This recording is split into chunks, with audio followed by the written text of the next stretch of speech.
धाकड़ खबर, बेखौफसुमा बेबाक अंदाज। धाकड़ खबर में आपका स्वागत है। मैं आपके साथ हूं अकरम rice Khan. Allahabad high court ने अपना जजमेंट सुनाते हुए साफ कहा कि डॉक्टर कफील खान पर जो एनएसए लगाया गया था वो गैर कानूनी था, लेकिन उन्होंने गैर कानूनी एनएसए लगाने वाले अधिकारियों पर कोई कार्रवाई नहीं की। और हमारा यहाँ मुद्दा ये है कि एनएसए जब डॉक्टर कफील खान पर गैर कानूनी था और कोर्ट ने माना और उनको रिहा कर दिया, तो क्या कोर्ट को उत्तर प्रदेश में और तमाम लोगों पर लगाए गए एनएसए का संज्ञान नहीं लेना चाहिए था? क्या डॉक्टर कफील को इस लड़ाई को आगे बढ़ाते हुए नहीं ले जाना चाहिए था कि जब उस पर गैर कानूनी लगाया गया है तो ऐसे सैकड़ों हजारों लोगों पर उत्तर प्रदेश में गैर कानूनी तौर पर एनएसए लगाया गया है? ये एक बड़ा मुद्दा बनकर उभरना चाहिए था, लेकिन उस तरीके से नहीं उभरा। इसी मुद्दे को लेकर हम बात करने जा रहे हैं रिहाई मंच के राजीव यादव जी से, क्योंकि रिहाई मंच उत्तर प्रदेश में ऐसे मामलों को लेकर हमेशा काम करता रहा है जमीनी सतह पर। हालांकि उसका खामियाजा उनको भी भुगतना पड़ता है, उनके ऊपर भी मुकदमे हो जाते हैं, उन लोगों को भी जेल जाना पड़ता है। तो राजीव यादव जी हमारे साथ जुड़ रहे हैं जूम के जरिए। बहुत शुक्रिया सर आपका वक्त देने के लिए। मेरा पहला सवाल ये है आपसे कि उत्तर प्रदेश में कितने लोगों पर आज तक एनएसए लगा है योगी सरकार के रहते हुए? देखिए, उत्तर प्रदेश में जब से सरकार बनी और जब सरकार बनने के बाद ही जो है, जिस तरह से इन्होंने चार्टर पर बैन करने की बात की, लव जिहाद और एंटी रेमो स्क्वाड, तमाम जो चीजें चली जो आप सब लोग जानते हैं, उसके बाद इन्होंने गाय के नाम पर एनएसए लगाना शुरू किया। और इसके बाद इन्होंने बड़े पैमाने पर जो उत्तर प्रदेश में जो पॉलिटिकल एनएसए मैं कहूंगा, क्योंकि एनएसए राजनीति के लिए लाया गया था और राजनीति ही इसका इस्तेमाल हो रहा था। और एनएसए को अगर हम आंकड़े में जाएंगे तो उत्तर प्रदेश में पहला लगभग एनएसए जो पॉलिटिकल एनएसए आता है वो कानपुर में आता है, फिर बहराइच में, फिर बाराबंकी में, वो सिलसिला आजमगढ़ से लेकर कासगंज तक पहुंच जाता है। और दूसरा ये एक मुस्लिम जो समाज है उसके ऊपर जो है राष्ट्रीय सुरक्षा कानून के नाम पे कार्रवाई की जाती है। वहीं पर सहारनपुर में सबीरपुर की घटना के बाद एनएसए लगाया जाता है चंद्रशेखर और समेत 3 लोगों पर, दलित समुदाय और 3 राजपूत समुदाय के लोगों पर एनएसए लगाया था। और अपने आप में अहम है कि उत्तर प्रदेश सरकार ने जो 3 एनएसए वापस लिए हैं वो ठाकुर समाज के जो लोग थे सबीरपुर मामले में, उनके लिए थे। तो एनएसए का, और अभी तो उत्तर प्रदेश में हर गाय की गौ हत्या के नाम पर एनएसए लगाया जाता है, लेकिन जो पॉलिटिकल एनएसए है वो अगर देखा जाए तो उसका बड़े पैमाने पर दुरुपयोग हो रहा है। और अभी पिछले दिनों अभी हमारे मऊ के साथियों पर पिछले 4 सितंबर को अभी जो बीती एनएसए लगाया गया। इसके पहले जहां पर भी सबड़ मारे दलित को, वहां पर एनएसए नहीं है, लेकिन अगर मुस्लिम और दलित में कोई क्लैश हो जाए तो वहां पर एनएसए इस तरह से जौनपुर और आजमगढ़ एनएसए लगाया। एनएसए का एकदम राजनीतिक इस्तेमाल यूपी गवर्नमेंट द्वारा किया जा रहा है। बिल्कुल सही आपने कहा कि राजनीतिक इस्तेमाल यूपी गवर्नमेंट द्वारा किया जा रहा है। एक तस्वीर आपके सामने और रखना चाहता हूं। आजकल ये एनएसए लगा रहे हैं, आपको याद होगा जब वो तस्वीर उभरी गाजियाबाद में कि तबलीगी जमात के लोग वहां पे नंगे घूम रहे हैं, पैंट उतार के घूम रहे हैं नर्सों के सामने, तो आदित्यनाथ योगी का बयान आया कि इन पे एनएसए लगाया जाए। तो ये एनएसए इतनी हल्की धारा है कि कहीं भी लगा सकते हैं? देखिए, एनएसए जैसा जो काला कानून है, ये रॉलेट एक्ट की तर्ज पे हिंदुस्तान में इंदिरा गांधी ने लाया था इसको।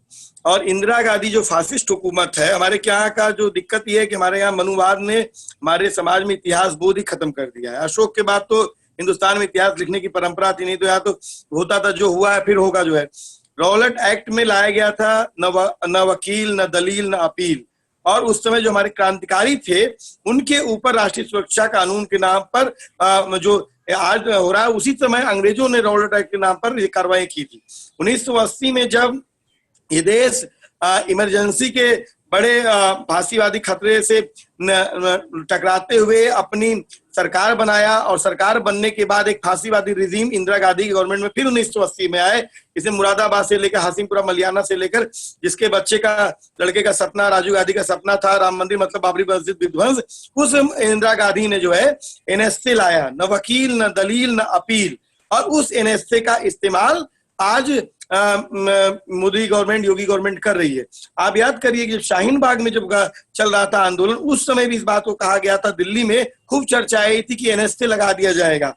आखिर में भारत की स्थिति में देखा जाए कि चाहे एनएसए का सवाल हो, चाहे यूएपीए का सवाल हो, चाहे सेडिशन का सवाल हो, ये सभी के सभी सवाल कांग्रेस के दौर में इसको कांग्रेस ने इसकी जो है इसकी मुखालफत न करके इसके पक्ष में खड़े होकर के आज हिंदुस्तान को जो फांसीवादी मुहाने पे जो खड़ा कर दिया गया है, उसका खामियाजा हिंदुस्तान की आवाम ही नहीं, आप देख लीजिए दिल्ली में भी खुद कांग्रेस के जो है नेताओं को ऊपर यूएपीए की धारा में दर्ज हुए और उन्हीं का कभी मंत्री रहा चिदम्बरम, जिन्होंने पीएफआई जैसे ऑर्गेनाइजेशंस को जिन्होंने बदनाम करने की कोशिश किया, जिसके नाम पर आज मोदी गवर्नमेंट कार्रवाई कर रही है, उस आदमी ने भी अभी पिछले दिनों यूएपीए में जो अमेंडमेंट हो रहा था उसमें कि व्यक्ति भी आतंकवादी हो सकता है, पहले संगठन ही आतंकवादी, उसमें चिदम्बरम स्टैंड ले रहे थे। मतलब कि ये पूरा सवाल एनएसए का बहुत बड़ा सवाल है और इस पे बहुत हल्के तरीके से बात होती है। अब बहुत बड़ी बात कह रहे हैं। इस बात को मैं ऐसे भी कह सकता हूं कि कांग्रेस कहती है कि हमने गांधी के विचारों को बढ़ाने की कोशिश की, लेकिन मैं कहता हूं कि नाथूराम गोडसे को विचारों को बढ़ने से कब रोका। 2004 से लेकर 2014 तक जो मनमोहन की सरकार रही, अगर उसमें हम उठा के देखें तो किस तरीके से आरएसएस के शिशु मंदिरों को जमीनें बांटी गई और उनको कैसे मजबूत किया। अगर 2014 में उसका परिणाम हमें को देखने को मिला, जो आज नरेंद्र मोदी के रूप में पूरे देश के सामने है। लेकिन मैं इसको अब फिर कानूनी पहलू में लाना चाहता हूं। जब डॉक्टर कफील वाले मामले में कोर्ट ने कहा कि गैर कानूनी एनएसए लगा है, चंद्रशेखर पर जब एनएसए लगा वो हाई कोर्ट से हटा, तो क्या हाई कोर्ट कभी ऐसे मामलों में खुद संज्ञान नहीं लेता है कि सरकार एनएसए किस आधार पे लगा सकती है? क्या कोई गाइडलाइन जारी नहीं करता है, या इसको लेकर वो पूरे सिस्टम को झकझोर करने की कोशिश नहीं करता है क्या? देखिए, जो पूरा एनएसए का प्रोसेस है, अब उसको एक मिनट में मैं रखने चाहूंगा कि एनएसए का जो प्रोसेस है कि किसी के ऊपर अगर राष्ट्रीय सुरक्षा कानून के तहत कार्रवाई हो रही है तो मतलब जरूरी नहीं है कि उसके खिलाफ कोई और मुकदमा हो, वो अपराधी हो, गैंगस्टर हो। एनएसए के लिए अगर वो पुलिस हिरासत में है तो उसके ऊपर एनएसए लगा दिया जाएगा, माने आप राष्ट्रीय सुरक्षा के लिए खतरा है। दूसरा कि एडवाइजरी बोर्ड बैठती है, एडवाइजरी बोर्ड यही मैं आप उदाहरण करूंगा कि आपको कि जो सरकारों की नीयति होती है और वो नीयति बहुत इंपॉर्टेंट होती है। मोदी आज इस देश के प्रधानमंत्री हैं तो उसका कारण है कि कांग्रेस है। इसी तरह से ठीक आप देख सकते हैं कि उत्तर प्रदेश में जो एनएसए की कार्रवाई हुई थी अखिलेश गवर्नमेंट में, उसमें कमलेश तिवारी के ऊपर एनएसए लगाया गया था और एक साथ ही पूरा का पूरा एनएसए लगा दिया गया था। और अखिलेश गवर्नमेंट में आप देखिए कि बहुत ये सुरेश राणा और संगीत सोम जो है मुजफ्फरनगर दंगे की जो पाकिस्तानी वीडियो जो इन्होंने अपलोड किया था उसके बाद इनके ऊपर एनएसए लगाया गया था और ये लोग एनएसए के अंदर बैठ करके, जेल में बैठ करके फेसबुक अपडेट कर रहे थे। लेकिन वही एडवाइजरी बोर्ड, वही सरकार उसके ऊपर एनएसए हटा दी। मतलब कि एनएसए राजनीतिक इच्छा शक्ति के ऊपर होता है कि इसका इस्तेमाल किसके ऊपर होगा, कितना होगा। और इस समय जो राजनीतिक इच्छा शक्ति है, जो बीजेपी की इच्छा शक्ति है, वो हिंदुस्तान को एक हिंदू राष्ट्र के रूप में बनाने की कोशिश कर रही है और जो तमाम पक्ष विपक्ष है सब एक मत है। इसीलिए आप सिंपल सोचिए कि पिछले दिनों बाबरी मस्जिद का जो विध्वंस के बाद 5 तारीख को राम मंदिर की जो नींव रखी जा रही थी तो कांग्रेस बोल रही थी कि जो है प्रियंका गांधी बोल रही थी कि मेरे बाप का सपना साकार हो रहा है। मतलब अखिलेश यादव बधाई दे रहे थे। मतलब कि आप बाबरी मस्जिद को चाहते थे कि ये लोग चाहते थे कि वो ढह जाए, वहां राम मंदिर बने। तो मतलब ये एनएसए सिर्फ और सिर्फ आप इसको सिर्फ किसी एक घटना से नहीं जोड़ कर देख सकते हैं। इसका एक ब्रॉडर कॉन्सेप्ट है और वो ब्रॉडर कॉन्सेप्ट भारत में मनुवाद, ब्राह्मणवाद और हिंदुत्व नेशन की बात करता है। और आखिर में सवाल इस बात का है ना, उत्तर प्रदेश में सिर्फ और सिर्फ दलित और मुसलमान भी एनएसए क्यों लगेगा? क्या दलित मुसलमान ही सिर्फ राष्ट्रीय सुरक्षा के लिए खतरा है और कोई नहीं खतरा है? कैसे इस एनएसए पे अंकुश लग सकता है? क्योंकि हर कोई तो डॉक्टर कफील खान नहीं होगा कि उसके लिए सोशल मीडिया पे अभियान चलाया जाए। हजारों सैकड़ों लोग उत्तर प्रदेश में आज एनएसए के आरोप में जेल में बंद है, उनका कोई नाम भी नहीं जानता, उनका कोई पहचान भी नहीं है लोगों की नजरों में। कैसे मतलब निजात मिले इससे? देखिए, ये बहुत महत्वपूर्ण सवाल है आपने कहा जो है। मैं इस पे बहुत गंभीरता से तमाम साथियों को बोल रहा हूँ। मैं डॉक्टर कफील साहब से भी आपके माध्यम से और तमाम और भी अन्य माध्यमों से मैंने जब भी किसी ने बात किया तो मैंने कहा कि आज जरूरत है कि जो नेशनल सिक्योरिटी एक्ट, जो काला कानून, जो रॉयलेट एक्ट की तर्ज पे फासिस्ट इंदिरा गवर्नमेंट ने इसको लाया था, उस फासिस्ट इंदिरा गवर्नमेंट को कंडम करते हुए इसके खिलाफ सड़क पर उतरने की जरूरत है। क्यों? क्योंकि क्योंकि अगर हम इस बात को कह देंगे कि आज कि हमको फला गवर्नमेंट में राजस्थान में सुरक्षित है, तो क्या उत्तर प्रदेश का मुसलमान सुरक्षित है? क्या छत्तीसगढ़ का, झारखंड का आदिवासी सुरक्षित है? ये सिर्फ और सिर्फ किसी एक व्यक्ति की, एक कम्युनिटी का सवाल नहीं है, इस मुल्क का सवाल है। और मुल्क में काले कानूनों का होना कभी भी निहायत खतरनाक होता है। मैं आपको एक छोटी सी बात को इतिहास के आईने से बात करूं कि जब सेडिशन पे बहस हो रही थी या संविधान सभा में बहस हो रही थी, तो श्यामा प्रसाद मुखर्जी हमारे वैचारिक विरोधी हैं, वैचारिक वो लोग दुश्मन हैं। उन्होंने इस बात को कहा था कि आजाद भारत में इस तरह का एक गुलाम देश का कानून खतरनाक होगा। यूएपीए के खिलाफ जब सन 67 में लाती है कांग्रेस, इसके खिलाफ अटल बिहारी वाजपेयी ने खुद बोला था कि इसका इस्तेमाल सत्ता बेजा करेगी, और आज उन्हीं की सत्ता बेजा कर रही है, और कांग्रेस को लोग इसको बनाए थे। तो मेरा कहना है कि हमको याद करना चाहिए डॉक्टर विनायक सेन को। डॉक्टर विनायक सेन महत्वपूर्ण सवाल थे। डॉक्टर विनायक सेन एक डॉक्टर थे, डॉक्टर कफील भी एक डॉक्टर है। और डॉक्टर विनायक सेन जब गिरफ्तार हुए थे, तो डॉक्टर विनायक सेन को माओवादियों से साठगांठ के आरोप में, माओवादियों से लिंक के आरोप में, हिंसा भड़काने के आरोप में, उनके ऊपर माओवाद का आरोप लगाकर उनको सजा सुनाई गई थी। और उसके खिलाफ तमाम लोग, देश के लोग खड़े हुए। उन्होंने कहा कि देश में न्यायपालिका से बड़ा लोकतंत्र है, और लोकतंत्र से बड़ी कोई चीज नहीं है, और लोकतंत्र संविधान से चलता है, और संविधान के लिहाज से हम यूएपीए जैसे काले कानून के खिलाफ लड़ते हैं। मतलब डॉक्टर विनायक सेन के लिए जो हम लड़ाई लड़ रहे थे, याद करिए, वो लड़ाई सिर्फ और सिर्फ डॉक्टर विनायक सेन की लड़ाई नहीं थी, वो लड़ाई व्यक्ति की लड़ाई नहीं थी, वो लड़ाई एक काले कानून यूएपीए के खिलाफ लड़ाई थी। याद करिए, अगर आप वरिष्ठ हैं, बुद्धिजीवी हैं, लगातार आप दिल्ली में रहते हैं, याद करिए जंतर मंतर की सड़कों पर काले कानून यूएपीए के खिलाफ लगातार लोग बोलते थे, लगातार होता था। लेकिन आज काले कानूनों के खिलाफ जो ब्लैक लॉज हैं, ब्लैक लॉज भी गलत मैं बोल रहा हूं, क्योंकि ये भी एक नस्ली टिप्पणी है, और इन लॉज का इस्तेमाल भी इन्हीं नस्लों के खिलाफ लगता है, ड्रैकोनियन लॉ इसको बोलना चाहिए। और लेकिन अगर देखा जाए तो लोग खड़े हुए और यूएपीए पे महम बहस हुई। ठीक इसी तरह से एनएसए ही नहीं, आप याद कर, अभी हमारे 22 नौजवान जो सीए में मऊ में बंद थे, उनके ऊपर गैंगस्टर इन्होंने लगाया है, फिर गुंडा एक्ट लगाया है, फिर जिला बदर किया, 4 लोगों पर उनके ऊपर एनएसए लगाया है। कानपुर में हमारे 11 साथी जो सीए के नाम पर सीए का विरोध कर रहे थे, उनके ऊपर इन्होंने गैंगस्टर लगाया।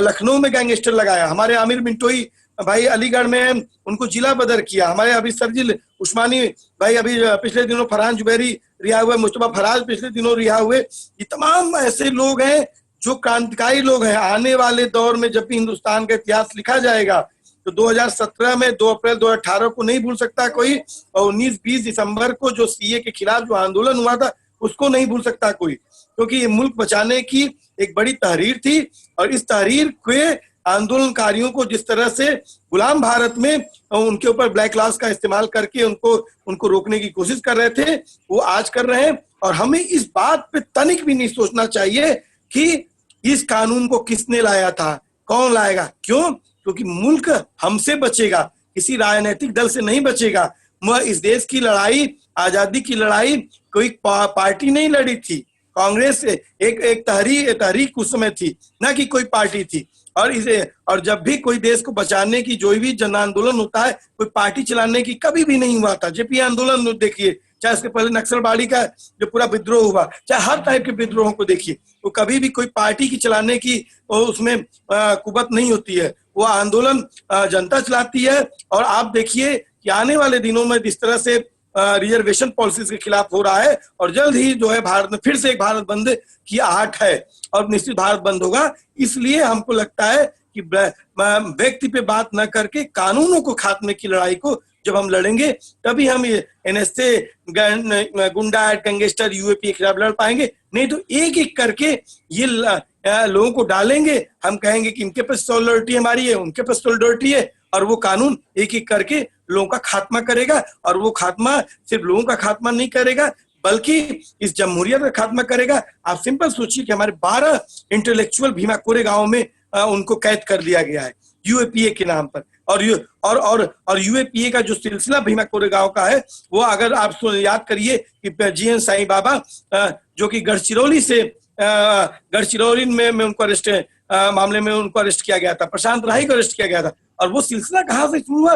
कम्युनिस्टों से शुरू हुआ और वो प्रोफेसर हैनी बाबू तक आता है। और प्रोफेसर हैनी बाबू वो व्यक्ति हैं जिन्होंने दिल्ली विश्वविद्यालय में जब रिजर्वेशन पॉलिसी नहीं इंप्लीमेंट हो रही थी तो उसके लिए लड़ाई लड़ी थी और आज उनके खिलाफ यूएपीए लड़ा है। तो मुझे लगता है कि इन कानूनों के खिलाफ लड़ना चाहिए। जो कानून हमारे खिलाफ है इनको खात्मे की तैयारी हमको करनी चाहिए। आपने तमाम नतीजे, तमाम जजमेंट देखे होंगे कोर्ट्स के, और वो तमाम ये कहते हैं कि गैर कानूनी तरीके से एनएसए का प्रयोग किया जा रहा है, गैर कानूनी तरीके से यूएपीए का प्रयोग किया जा रहा है, आतंकवाद के मामले में लोग बरी हो के आ जाते हैं। तो उन तमाम चीजों को उठा के सुप्रीम कोर्ट अगर ले जाके बात की जाए कि साहब ये गलत तरीके से इन कानूनों का प्रयोग किया जा रहा है, तो क्या ये कानून खत्म नहीं किया जा सकता है? देखिए, निश्चित तौर से रिहाई मंच की जो शुरुआत हमारे 2007 में हुई, हमारे 3 एजेंडे, बड़े एजेंडे थे कि अगर आप किसी लड़के को पकड़ रहे हैं तो आप जुडिशियल इंक्वायरी बैठाइए।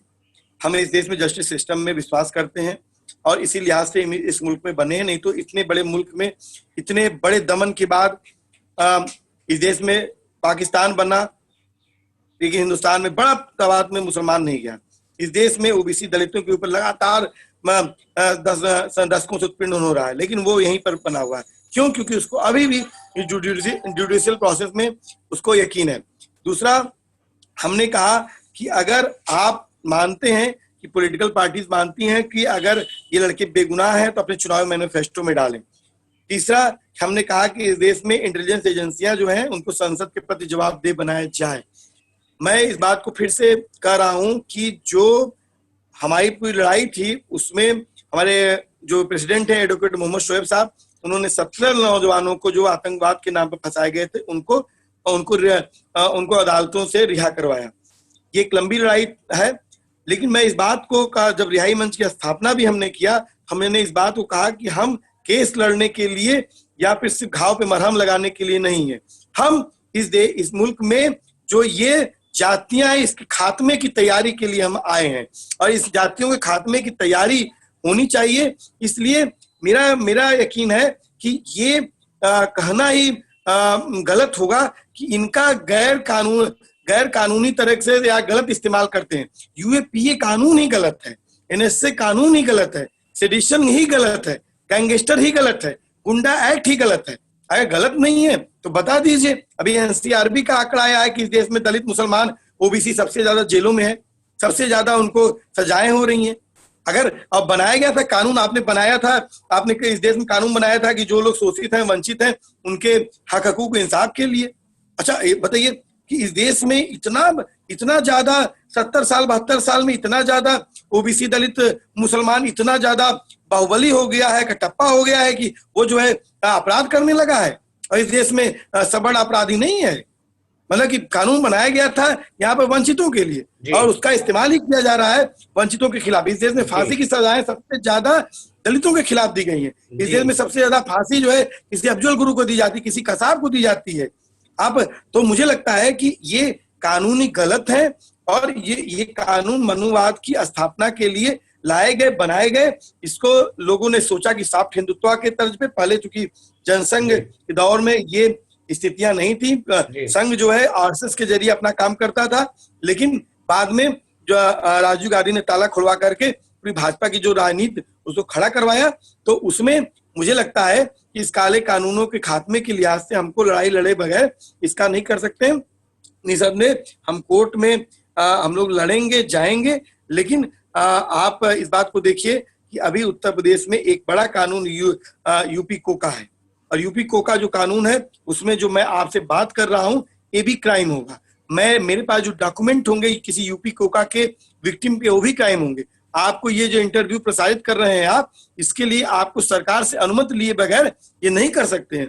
और आज जो हम बात कर रहे हैं यूएपीए में, अगर हम बात करेंगे तो यूएपीए में हमारी इस बात को चाहे तो स्टेट इसका गलत इस्तेमाल करके हमारे ऊपर भी यूएपीए की धाराओं को गलत तरीके से इस्तेमाल कर सकता है। मुझे लगता है कि इन कानूनों के खात्मे के बगैर आप एक स्वतंत्र नागरिक की यहाँ पर बात नहीं हो सकती।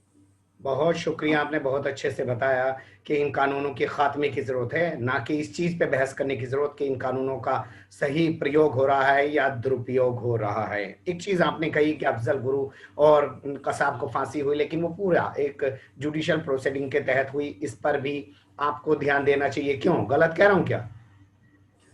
ये देखिए, जुडिशियल प्रोसेस में मैं इसी बात कहूंगा कि इसी सुप्रीम कोर्ट ने बोला कि my name is Khan but I am not terrorist, ये ना मुसलमानों को बोलना पड़े। और ये कब हुआ? जब 2007-8 के बाद उत्तर प्रदेश में तारिक कासमी, खालिद मुजाहिद को लेकर एक मुहिम शुरू हुई और बाटला हाउस इनकाउंटर हुआ। आज हम 9 तारीख को बात कर रहे हैं, आज के ही 10 दिन बाद दिल्ली में बाटला हाउस इनकाउंटर हुआ था, जिसमें हमारे आजमगढ़ के 2 मासूम नौजवानों को कांग्रेस गवर्नमेंट का पहला वो वीडियोग्राफी के तहत इनकाउंटर हुआ था, जिसमें उस समय शीला दीक्षित जो हमारे बीच में नहीं रही है, वो उसका वीडियो कॉन्फ्रेंसिंग कर रही थी, और उस समय के गृह मंत्री शिवराज पाटिल साहब, मतलब कि वीडियो कॉन्फ्रेंसिंग में जो इनकाउंटर हो रहा था उसमें उस पर इतने बड़े सवाल उठ गए। और उसमें आप कानूनी प्रोसेस में आप जब जाएंगे तो आप देखेंगे कि उसमें शहजाद नाम के लड़के को सजा मिल गई। कैसे बताइए कि पूरा मुल्क, पूरी दुनिया ने कह दिया कि वो इनकाउंटर फर्जी था, उसमें मासूमों को जो गोली मारी गई वो फर्जी है। मतलब कि हमारे देश में जो जुडिशियल प्रोसेस है उसमें भी जरूरत है सुधार की। अगर आप देख लीजिए कि प्रशांत भूषण के ही मामले में अगर हम अफजल गुरु की बात कर दें, कसाब की बात कर दें, तो लोग कहेंगे कि नहीं, ये तो आप बहुत ज्यादा किसी आतंकवादी का सपोर्ट की बात कर रहे हैं। लेकिन प्रशांत भूषण के मामले में आप देख लीजिए कि क्या उन्होंने जो एक छोटी सी ट्विटर पे टिप्पणी किया, और उस टिप्पणी के बाद पूरे मुल्क में जो पूरा बात हुई वो तो जुडिशियल प्रोसेस के लिए है। तो बेसिकली हमारा कहना है कि ये मुल्क में इसको हम बनाए, हम भी बचाएंगे।